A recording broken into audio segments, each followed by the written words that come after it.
કેમ છો મિત્રો?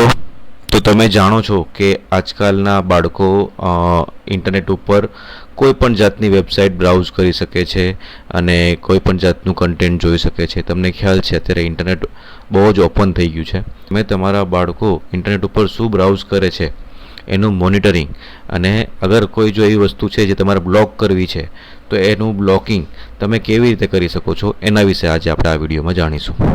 તો સૌથી પહેલાં તમારે તમારું બ્રાઉઝર ઓપન કરવાનું છે. અમે અહીંયા ગૂગલ ક્રોમ ઓપન કર્યું છે. તમે કોઈ પણ બ્રાઉઝર યુઝ કરતા હોય તો તમે એમાં બધા જ બ્રાઉઝરમાં તમે આ વસ્તુ જોઈ શકો છો. હવે અહીંયા તમારે Ctrl+H જે શોર્ટકટ છે હિસ્ટ્રી માટે એ ક્લિક કરવાનું છે. હવે તમે જેવું અહીંયા Ctrl+H ક્લિક કરશો, તમારે જો તમારે શોર્ટકટ યુઝ ના કરવું હોય તો તમે અહીંયા 3 ડોટ્સ ઉપર ક્લિક કરશો. એની અંદર હિસ્ટ્રીનો ઓપ્શન આવે છે, તો અહીંયા પણ તમે હિસ્ટ્રી ઉપર ક્લિક કરીને જઈ શકો છો.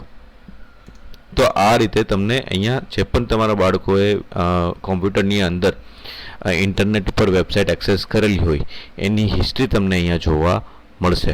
તો આજે મેં આ જે પણ વેબસાઇટ્સ ઓપન કરી છે એની હિસ્ટ્રી મને અહીંયા દેખાઈ રહી છે. જો આ સેક્શન ખાલી હોય કે કોઈ પણ પર્ટિક્યુલર ડેટનું અહીંયા બતાવતા ના હોય તો સમજી લેવાનું કે એ પાર્ટ ડિલીટ કરવામાં આવ્યો છે. ઓકે, હવે આ થઈ ગયું તમારું બેઝિક મોનિટરિંગ. હવે એક બીજી ટીપ એવી છે કે તમે એક વેબસાઇટ ઓપન કરવાની છે google.com/preference. આની લિંક હું તમને ડિસ્ક્રિપ્શનમાં આપી દઈશ. આની અંદર તમે તમારી એક્ટિવિટીઝ સેવ છે કે નહીં, મતલબ સર્ચ હિસ્ટ્રી ઓન છે કે નહીં, તમારે અહીંયા ડિટેલ્સ પછી તમારે ચેક કરવી હોય તો તમે કરી શકો છો. હવે એની અંદર અહીંયા એક ઓપ્શન આવે છે સેફ સર્ચનું. હવે એના ઉપર તમે ક્લિક કરશો એટલે અહીંયા 3 વસ્તુ બતાવે છે કે સેફ સર્ચ અત્યારે ફિલ્ટર છે, બ્લર છે, ઓફ છે. હવે તમારે જો સ્ટ્રિક્ટ તમારા ચાઇલ્ડ માટે તમારે જો સ્ટ્રિક્ટ મેથડ યુઝ કરવી હોય તો તમારે સેફ સર્ચની અંદર અહીંયા ફિલ્ટર રાખવાનું કમ્પલસરી બને છે.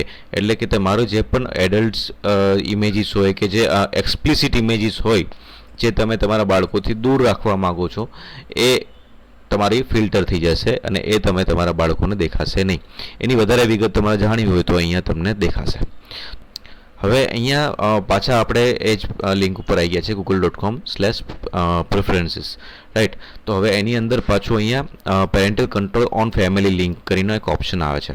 એના ઉપર હું ક્લિક કરીશ ને એટલે ગૂગલ ફેમિલી લિંક કરીને એક પ્લેટફોર્મ છે કે જે સ્પેસિફિકલી તમને તમારા બાળકોને ઓનલાઈન સેફ રાખવા માટે બનાવેલું છે.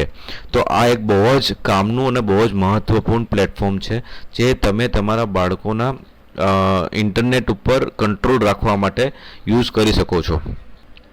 તો આના માટે આપણે એક નવો આખો વિડીયો બનાવશું કે તમે કેવી રીતે તમારું ગૂગલ ફેમિલી એકાઉન્ટને ક્રિએટ કરી શકો છો અને મેનેજ કરી શકો છો.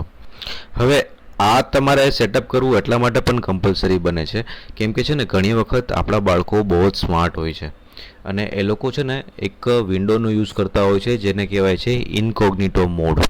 તો ઇનકોગ્નિટો મોડ જે વિન્ડો છે એની અંદર ખાસિયત એવી છે કે એની અંદર તમે કંઈ બી સર્ચ કરશો ને એ ક્યારે પણ સર્ચ હિસ્ટ્રીની અંદર નહીં આવે. અહીંયા તમારે સર્ચ હિસ્ટ્રીનું ઓપ્શન જ નહીં આવે. તમે તમારા બાળકો જે પણ વેબસાઇટમાં એક્સેસ કરવી હોય એ કરી શકે છે, એનું ટ્રેક તમે નહીં રાખી શકો. તો એક આ ખાસ કરીને તમારે ધ્યાન રાખવાનું છે. આ એક મહત્ત્વપૂર્ણ સૂચના છે. આના પછી હજી એક મેથડ છે જેનાથી તમે વેબસાઇટ્સને બ્લોક કરી શકો છો. એ તમે એક્સટેન્શન ગૂગલ ક્રોમની અંદર એક્સટેન્શન્સ આવે છે એનું પણ આપણે અલગથી એક વિડીયો બનાવશું. એક્સટેન્શનની હેલ્પથી તમે કેવી રીતે તમારા ક્રોમની અંદર કે તમારા બ્રાઉઝરની અંદર ઓપન થતી વેબસાઇટને બ્લોક કરી શકો છો. તો આ વિડીયો તમને જો હેલ્પફુલ થયો હોય કે કામ લાગ્યો હોય તો મારી ચેનલને લાઇક, શેર અને સબસ્ક્રાઈબ જરૂરથી કરજો મિત્રો. Bye bye.